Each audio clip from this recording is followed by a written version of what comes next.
할렐루야. 주의 말씀은 내 발의 등이요 내 길의 빛이니이다. 네. 오늘 이사야서 강의 48번째 시간이 되겠습니다. 오늘은 우리 이사야 30장 18절부터 33절까지 끝까지 볼 텐데요. 우리가 이제 30장을 계속 보고 있었어요. 이번 부분은 뭐냐면 지난번에 예고해드렸던 것처럼 이제 하나님께서 당신의 백성에 대한 심판을 17절까지 하셨어요. 징계를. 그리고 이제 18절부터는 그 당신의 백성을 치유하시고 회복하시고 구원하시는 이야기가 나와요. 그리고 플러스 뒷부분에는 그 백성을 괴롭혔던 대적들을 심판하시는 내용이 나오는 것이죠.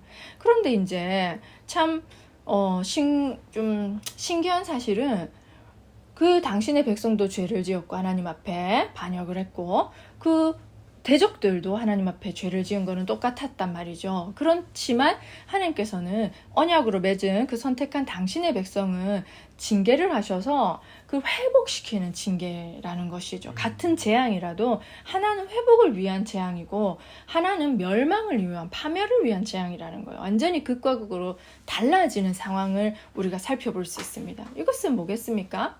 언약 백성으로 맺은 당시 그 하나님 백성에 대한 하나님의 불타는 사랑이죠. 굉장히 구별된 사랑이죠. 그죠? 우리가 그런 사랑을 받고 있는 존재라는 것을 우리가 한번 생각해 보면서 오늘의 말씀을 공부해 보면 좋겠습니다.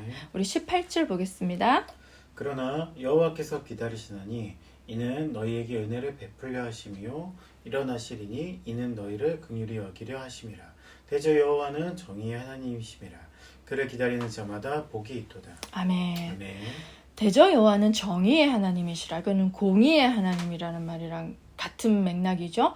하나님의 공의라는 것은 이런 거예요, 여러분. 죄를 지었을 때 그 죄를 간과하지 않는 거예요. 그 죄를 그냥 눈 감아주고 아유 그래 넘겨주고 이런 게 아니라는 거예요. 공의라는 것은. 그것은 자기 백성이든 자기 백성이 아니든 똑같은 것이죠. 공의라는 거, 하나님의 공의라는 것은 죄에 대해서는 그 죄에 대한 죄의 값을 지불하는 것이죠. 그러니까 죄를 지었으면 징계를 받아야 되는 것이 하나님의 공의예요. 그리고 그 징계를 통해서 하나님의 백성이 이제 회개했을 때 그때 부어지는 것이 바로 은혜죠. 그러니까 은혜는 그냥 부어지는 것은 아니에요. 그래서 그것이 바로 하나님의 공의라고 하는데 우리가 30장 1절부터 17절까지 징계를 받았어요. 그 백성이. 그리고 회개를 했죠. 그리고 이제 하나님이 그 자기를 기다리는 자에게 이제 은혜를 베푸시려고 또 일어나시는 거예요. 너희를 긍휼히 여기려 하심이라. 하나님 여호와께서는 오랫동안 기다리신 거예요. 이 백성이 회개하기까지를. 그리고 은혜 베푸시고 긍휼을 베푸고 싶으셔서 기다리신 분이시다라는 것을 알 수가 있는 것이죠. 아멘. 자, 우리 19절. 시온에 거주하며 예루살렘에 거주하는 백성아 너는 다시 통곡하지 아니할 것이라. 그가 내 부르짖는 소리로 말미암아 내게 은혜를 베푸시되 그가 들으실 때에 내게 응답하시리라. 아멘. 아멘. 여기서는 좀 중요한 하나님의 백성과 하나님 사이의 공식이 나옵니다. 일단 먼저 시온에 거주하며 예루살렘에 거주하는 백성이라는 것은 하나님을 믿는 백성을 뜻하는 것이죠. 그죠? 너는 다시 통곡하지 아니할 것이라. 그가 내 부르짖는 소리로 말미암아. 여기서 부르짖다라는 것은 히브리어로 자아크예요. 자아크. 이 자아크는 이제 견딜 수 없는 고통과 절망 속에서 살려주세요 라고 절규하는 소리예요. 그냥 부르짖는 것이 아니에요. 아주 절규, 살려달라는 절규죠. 이제 이 같은 단어가 욥기 38장에서는 먹을 것이 떨어진 까마귀 새끼가 부르짖어 하나님을 찾을 때 하나님께서 그 까마귀 새끼에게 먹을 것을 주신다는 내용으로 나와요. 그리고 또 시편 31편에서는 원수의 함정에 빠진 다윗이 하나님께 살려달라고 부르짖을 때 하나님이 그의 부르짖음을 들으셨다라고 나오는 거예요. 그러니까 정말 우리가 여기서 저는 오늘 이것만 잡고 가도 성공했다고 생각할 정도로 뭐가 나오냐면 공식이에요. 공식은 변함이 없잖아요. 하나님께서는 당신의 백성이 부르짖을 때 반드시 응답하신다는 사실입니다. 아멘. 할렐루야. 저 이거를 이렇게 공부하면서 얼마나 은혜가 됐는지 몰라요. 아멘. 부르짖으면 응답하신다. 이거 공식인 거예요. A를 넣으면 B가 나온다. 우리 함수 수학 배웠듯이 그죠? 부르짖으면 응답하신다. 이 부르짖는 것은 살려주세요. 주님 도와주세요. 이거잖아요. 우리가 정말 힘들거나 뭔가 막막하거나 문제가 생겼을 때 정말 하나님께 도와주세요. 살려주세요 했을 때 우리가 뭐 느껴지는 바가 없고 상황은 당장 변화되지 않을지라도 하나님 반드시 들으시고 응답하신다는 걸 기억하시길 예수님의 이름으로 축원합니다. 아멘. 이거 하나 붙잡고 가도 오늘 성공한 거예요. 그래서 이 공식 부르짖으면 반드시 응답하신다는 사실을 우리 꼭 기억합시다. 아멘. 자, 우리 20절, 21절. 주께서 너희에게 환난의 떡과 고생의 물을 주시나 내 스승은 다시 숨기지 아니하시리니 내 눈이 내 스승을 볼 것이며 너희가 오른쪽으로 치우치든지 왼쪽으로 치우치든지 내 뒤에서 말소리가 내 귀에 들려 이르기를 이것이 바른 길이니 너희는 이리로 가라 할 것이며. 아멘. 아멘. 주께서 너희에게 환난의 떡과 고생의 물이라는 것은 징계죠, 징계. 그건 좋은 것이 아니잖아요. 그죠? 하나님이 이렇게 사랑의 회초리, 사랑의 매조 사실은 멸망시키려고 하는 건 아니니까 그렇게 하시지만 내 스승은 다시 숨기지 아니하시리니 내 눈이 내 스승을 볼 것이다 라고 하잖아요. 이 스승이라는 것은 선지자, 이사야와 같은 선지자를 말하기도 하고 하나님을 뜻하기도 해요. 어떤 학자는 선지자라고 하기도 하고 어떤 학자는 하나님이라고 하니까 뭐 크게 봤을 때는 하나님 자신이죠. 그죠? 그러니까 하나님 자신을 이제 나타내신다는 것이죠. 숨기지 아니하시고. 그리고 어떻게 하시냐?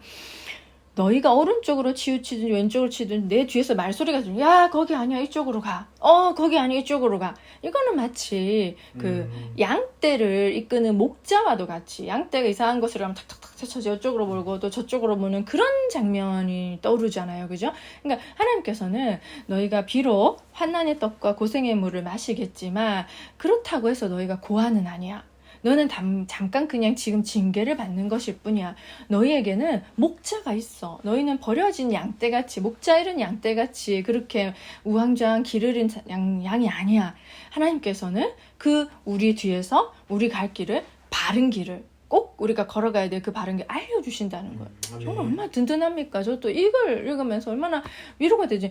야 정말 그랬으면 좋겠다. 그랬으면 좋겠다. 내가 오른쪽으로 가야 될지 왼쪽으로 가야 될지 우리 도통 모르겠지 않습니까? 그죠? 그런데 우리가 하나님에 꼭 붙어있을 때 하나님께서는 우리를 버려두지 아니하시고 우리 양처럼 우리는 잘 모르니까 이리로 가라 저리로 가라 이렇게 인도해 주신다는 사실이 얼마나 안심이 되고 든든하던지요. 하나님께서는 그렇게 하신다는 거예요. 참 오늘 본문은 정말 따뜻하고 위로가 되고 소망이 됩니다. 여러분. 아멘.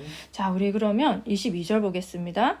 또 너희가 너희 조각한 우상에 입힌 은과 부어 만든 우상에 올린 금을 더럽게 하여 불결한 물건을 던짐과 같이 던지며 이르기를 나가라 하리라. 아멘. 아멘. 자, 이 많은 우상을 섬겼잖아요. 그죠? 풍요의 그거를 기원하면서 농사의 풍요, 여러 가지 삶의 풍요를 기원하면서 뭐 우상에 은을 입히고 금을 입히고 그랬지만 불결한 물건을 던짐과 같이 이 유다 백성들이 남유다 백성들이 던지며 이르기를 나가라 하는 거야. 그러니까 그 집어 던진 그 귀중한 거를 귀중하게 여겼던 거를 그러니까 던지며 이르기를 나가라 이렇게 하는 거는 죄악과 완전히 결별하는 회개의 행위를 말하는 거잖아요. 그죠? 아멘. 그러니까 하나님 너무나 기뻐하시는 일인 거예요. 하나님은 우상 숭배를 정말 미워하시잖아요. 섬길 분은 오직 하나님 한 분뿐이니까. 그죠? 그 헛된 것을 섬기는 것을 하나님 정말 싫어하시는 거예요. 그러니까 정말 이것에서 우리가 볼 수 있는 것은 우리가 회개를 하려고 한다면 정말 하나님만을 섬기기로 결단을 회개를 하려고 한다면 이런 좀 과감한 액션이 필요한 거예요. 우리가 의지적인 우리의 노력이 필요하다는 거죠. 이게 던지면서 나가라! 다시는 나랑 상관하지 말자 이러면서 내가 죄를 집어 던져버리는 거예요. 다시는 저 죄를 내가 짓지 않으리라 이렇게 결단하는 그 결단이 필요한 것이죠. 이 본문을 통해서. 그렇죠? 우리가 진짜 그런 하나님 기뻐하시는 회개에 합당한 열매를 맺기를 우리가 소망합니다. 아멘. 자, 우리 또 23, 24절. 내가 땅에 뿌린 종자에 주께서 비를 주사 땅이 먹을 것을 내며 곡식이 풍성하고 기름지게 하실 것이며 그날에 내 가축이 광활한 목장에서 먹을 것이요 밭 가는 소와 어린 나귀도 키와 새스랑을 까부르고 맛있게 한 먹이를 먹을 것이며. 아멘. 참 그 아수르 막대기에 의해서 심판받을 때 얼마나 궁핍했겠습니까? 그쵸? 그런데 하나님께서는 당신의 백성이 징계를 마치고 회개하며 돌아왔을 때 이렇게 풍족한 복을 내려주신다는 것입니다. 특별히 구약시대에서는 이런 물질적인 축복으로 하나님의 복을 이렇게 나타내었어요. 그런데 이제 정말로 큰 축복은 이 남유다 백성, 즉 우리가 하나님과의 관계가 회복되는 것이 아니겠습니까? 그죠? 아멘. 정말 하나님과 멀어졌던 하나님의 백성이 정말 하나님과 다시 친밀한 아버지와 자녀의 관계로 회복하는 것만큼 큰 복은 없지요. 그런데 이제 하나님께서는 이렇게 내가 땅에 뿌린 종자에게 주께서 비를 주사, 그 비를 주니까 그 종자들이 잘 자라서 소출이 많은 거야. 풍족해진, 풍년이 든 거죠. 비라는 것은 특별히 이 팔레스타인 지역, 이 이스라엘 지역은 너무나 여러분도 아시다시피 광야, 사막 이런 것이 많은 척박하고 메마른 땅이잖아요. 비가 안 오면 농사를 지을 수가 없는 거예요. 그래서 이 구약 시대에는 비가 내린다는 것이 굉장히 큰 하나님의 은혜로 상징이 되었어요. 이른 비, 늦은 비, 그죠? 그래서 비를 주신다는 것은 하나님의 은혜죠. 하나님께서 그 백성이 잘못했을 때 비를 안 내리시는 3년 동안 하늘을 닫아버리시는 경우도 있었잖아요. 그래서 이제 그들의 삶이 풍요로워지고 광활한 목장에서 가축이 먹을 게 많아지는 거예요. 또 밭가는 소와 어린 나귀도 키와 쇠스랑으로 까부르고 맛있게 한 먹이를 먹을 것이라는 것은 무슨 뜻이냐? 짐승들에게도 그 곡식 남은 걸로 이렇게 키와 쇠스랑으로 이렇게 골라내가지고 또 소금을 뭐 쳐서 맛을 낸다고 합니다. 그렇게 해가지고 그 맛있는 그 여물을 그 짐승에게 먹일 정도로 그들이 배부르고 풍족하니까 짐승도 먹이지 않겠습니까? 또 마음으로도 궁핍하지 않고 여유가 있으니까 짐승을 잘 돌보지 않겠어요? 그러니까 이 본문 자체는 하나님께서 얼마나 구체적으로 이 당신의 백성을 치유하시고 회복시키시면서 풍족한 복을 내리시는지를 나타내주고 있는 것이에요. 이것은 뭐 비단 물질적인 축복만이 아니라 우리가 누릴 수 있는 영적인 축복 또한 포함된 말인 것이죠. 네. 자, 그리고 25절. 크게 살육하는 날 망대가 무너질 때에 고산마다 줄령마다 그 위에 개울과 시냇물이 흐를 것이며. 아멘. 똑같은 축복의 말씀이에요. 대신 크게 살육하는 날 망대가 무너질 때, 이건 여러분들 딱 짐작하시겠죠. 대적들이 이렇게 하나님께 당하는 거예요. 대적들을 하나님 심판하실 때 고산과 줄령마다 물이 잘 풍족하게 공급되는 거예요. 아까 말씀드렸듯이 죄를 지었을 때는 하나님 하늘 문을 닫으시고 비를 안 내리시니까 물이 없잖아요. 근데 물이 풍족하다는 것은, 특별히 이 메마른 이스라엘 지방에 물이 풍족하다는 것은 하나님의 은혜가 그렇게 풍족하다는 것으로 여러분들이 이해를 하시면 됩니다. 아멘. 자, 또 26절. 여호와께서 자기의 백성의 상처를 싸매시며 그들의 맞은 자리를 고치시는 날에는 달빛은 햇빛 같겠고 햇빛은 7배가 되어 7날의 빛과 같으리라. 아멘. 아멘. 이 본문은 단독으로 여러분들 몇 번 보신 본문이죠, 그죠? 자, 이제 여기서 나온 거라는 거 우리가 또 알면 좋겠습니다. 여호와께서 자기 백성의 상처를 싸매시며 이제 고쳐주실 때에 그건 회복의 놀라운 정말 회복과 구원의 날이죠, 그죠?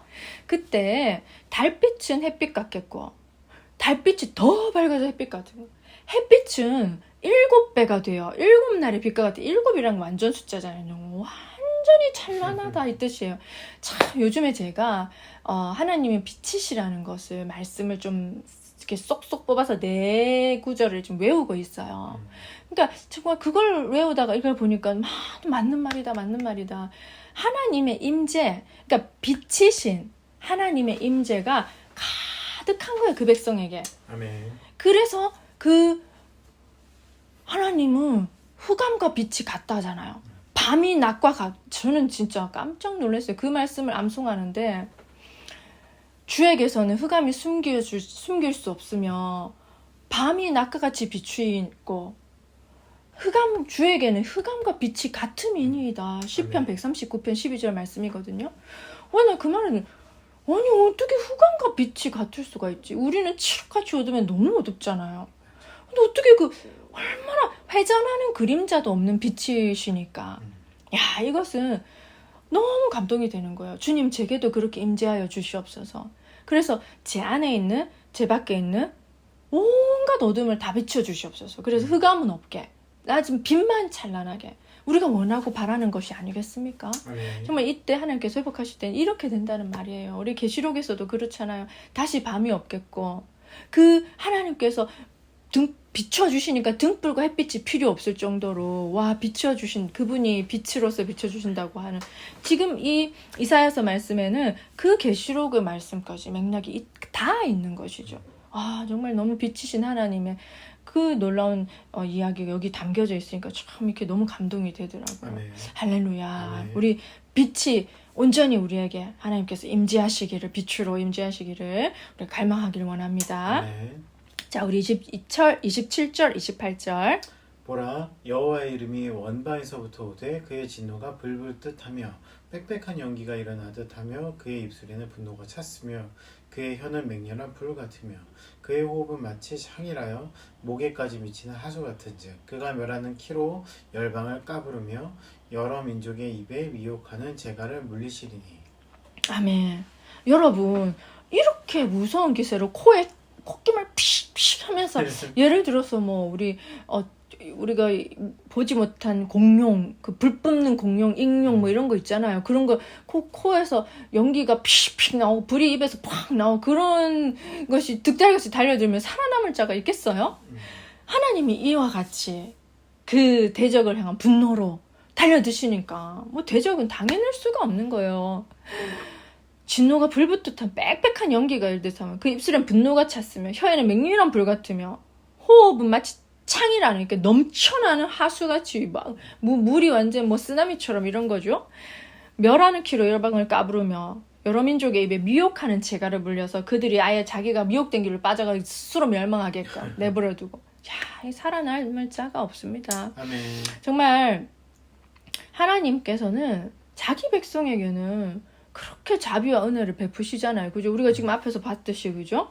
근데 대적을 향해서는 무서운 심판을 하시는 정말 쌍검, 아니면 양날의 검, 그런 아주 정말 두 얼굴을 가지신 분이시라는 것이죠. 자, 그리고 또 29절 보겠습니다. 너희가 거룩한 절기를 지키는 밤에 하듯이 노래할 것이며 피리를 불며 여호와의 산으로 가서 이스라엘의 반석에게로 나아가는 자 같이 마음에 즐거워할 것이라. 아멘. 아멘. 아니, 이렇게 맹렬하게 나를 괴롭혔던 대적을 처치해주면 얼마나 기쁘겠어요, 여러분.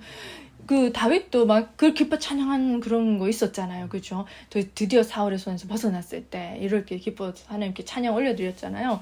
그러니까 이들이 거룩한 절기를 지키는 밤에 하듯이, 이게 밤에 아마 출애굽 당시 6월절 밤을 서둘러 나온 그 밤을 상징하는 듯해요, 이사야 선지자가. 그래서 바로의 압제로부터 벗어난 그 구원받은 백성들이 얼마나 기뻤겠어요. 그리고 막 춤추잖아요, 노래하면서 찬양하잖아요, 홍해를 건너면서. 자, 그렇게 너희들이 기뻐할 거라고. 여호와의 산으로 가서, 시온 산이죠, 그죠?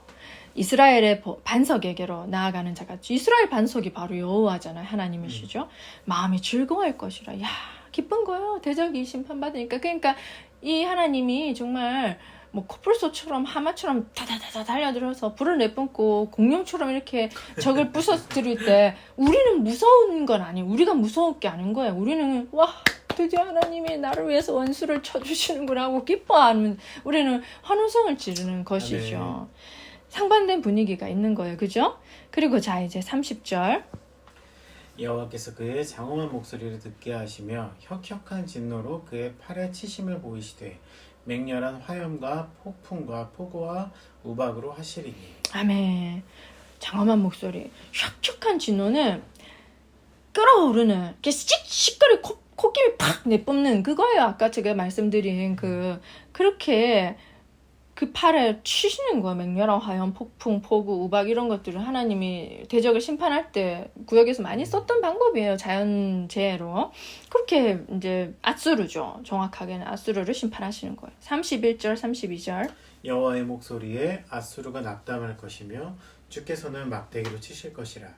여호와께서 예정하신 몽둥이를 아수르 위에 더하실 때마다 속으로 치며 수금을 탈 것이며 그는 전쟁 때에 팔을 들어 그들을 치시리라. 아멘.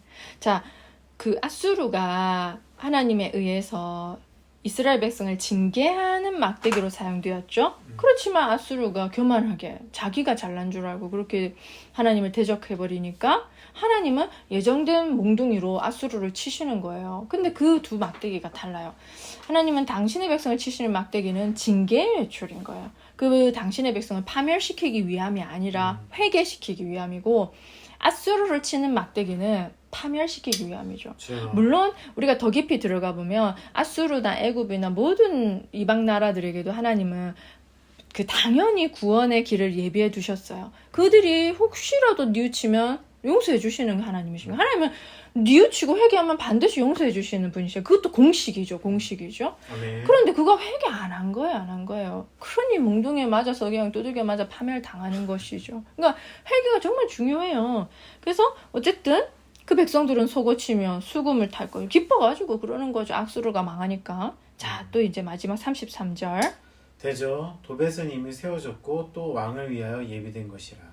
깊고 넓게 하였고 거기에 불과 많은 나무가 있은즉 여호와의 호흡이 유황 개천 같아서 이를 사르시리라. 아멘. 아멘.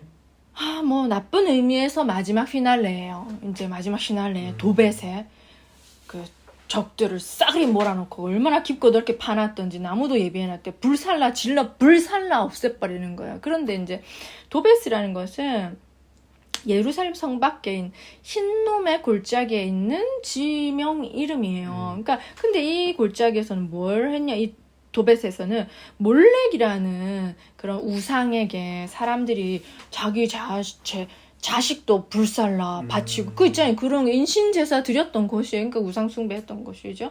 근데 이제 이 흰놈의 골짜기라는 말에서 지옥이라는 헬라어가 파생됐어요.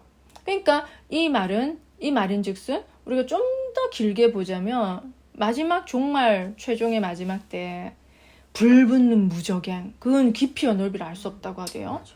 거기에 하나님을 믿지 않는 악인들 싸그리 다 집어넣을 거고, 하나님 대적했던 천사, 그 타락한 사단 마귀 싸그리 집어넣어서 불붙는 무저갱에 지옥불이라고 하잖아요. 지옥불에 던져 넣는다 하잖아요. 그러니까 그 이미지가 연상되는 말씀인 것이죠. 그러니까 지금 당장은 아수르를 그렇게 하시겠지만 머지않은 우리 마지막 때에는 멸망받을 자들, 그들을 하나님 지옥으로 그렇게 보내신다는 것이에요. 아멘. 이유는 그들이 회개하지 않았기 때문에. 기회는 많았어요. 그렇지만 회개하지 않았기 때문이죠. 정말 중요한 것은 회개예요. 참 그래, 이 말씀을 보면서 정말 하나님의 백성에게는 하나님 한없이 은혜를 베푸시는구나. 우리가 약속으로, 언약으로. 그러니까 이 언약이 얼마나 중요한지를 제가 이번에 깨달은 거예요. 아멘. 나는 네 하나님이 되고 너는 내 백성이 되리라는 그런 특별한 관계잖아요. 그러니까 내가 아무리 죄를 지었지만 하나님 나와 특별한 관계를 맺으셨기 때문에 나에게 기회를 주시는 거예요. 계속 회개할 수 있도록 회초리를 드시고, 그리고 내가 드디어 회개했을 때 하나님 크신 은혜를 베풀어 주시는 것이죠. 아멘. 그걸 보면서 정말 하나님은 자비하시다. 정말 노하기를 더디하시고 인자가 정말 한이 없으시다. 어떻게 이렇게 잘 참으시는 분이 계실까? 난 그런 생각이 들더라고요. 자, 그래서 정말 이 본문을 읽으면서 우리를 향한, 그러니까 지금 남유다 백성들을 향한 하나님의 정말 뜨거운 사랑을 우리가 볼 수 있지 않겠습니까? 어떻게 이렇게까지 자기 백성을 하실 수 있을까? 그 백성을 회복시키시고 구원해내시는 것도 결국 하나님이 하신 거잖아요. 강권적으로. 그래서 참 너무 감사하더라고요. 그래서 나를 인도해주고 이렇게까지 붙들어주시고 지금 이 자리에 구원의 자리에 앉게 하시고 회개하게 하셔서 하나님께 붙어있게 하시는 그 은혜가 너무나 감사하다. 아멘. 그래서 이걸 보면서 우리가 그 하나님의 사랑을 깨달으면서 우리가 다시 한 번 더 내 자신을 점검하고, 정말 하나님 싫어하시는 죄가 있다면 내가 던져버린 거 다시는 그걸 붙잡지 않는 회개를 함으로 말미암아 하나님과 관계가 계속적으로 좋게 유지되는, 정말 아버지와 자녀의 관계로서 정말 더 돈독해지고 날마다 친밀해지고 대화가 더 많이 오가는 저와 여러분이 되기를 예수님의 이름으로 축원합니다. 아멘. 오늘도 이렇게 이사야 말씀 우리가 승리했습니다. 네. 우리 이렇게 말씀 공부할 때마다 시냇가에 심은 나무가 철을 따라 열매를 맺으며 그 잎사귀가 마르지 아니함 같은 형통의 복이 저와 여러분의 삶에 풍성하기를 축원합니다. 아멘. 다음 이사야 시간에 뵙겠습니다. 안녕.